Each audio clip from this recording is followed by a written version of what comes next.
बहुत शुक्रिया फहीम, आप हमें अपडेट कर रहे थे। रुक करेंगे पेशावर का, जहां फ्लड लाइट रमजान गेम्स का इफ्तिताह हो गया है। इन खेलों के मुकाबलों में रवायती खेल कबड्डी को भी शामिल किया गया है। इस बारे में मजीद बताएंगे जिशान काका खैर। जी जिशान, बताइएगा।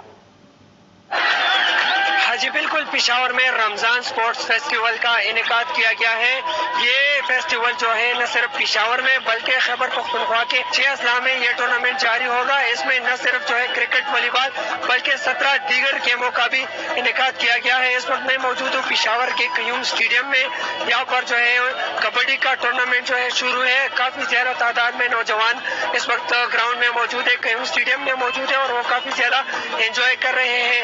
ये गेम जो है, ये टूर्नामेंट जो है, ये न सिर्फ इस साल होगा बल्कि बाकायदा हर साल जो है इसका इनेकाद किया जाएगा और इसमें हर साल जो है मुख्तलिफ गेम्स का इजाफा किया जाएगा। कुछ देर कबल जो है मिनिस्टर आतिफ खान ने जो है इसका बाकायदा इफ्तिताह किया और उन्होंने यही कहा कि नौजवानों को जबरदस्त माहौल और तफरीक का माहौल और गेम का माहौल मुहैया करना पीटीआई हुकूमत का जो है अवलीन तरजीह है। जी बहुत शुक्रिया जिशान काका खेल आपका। अब जरा खबर है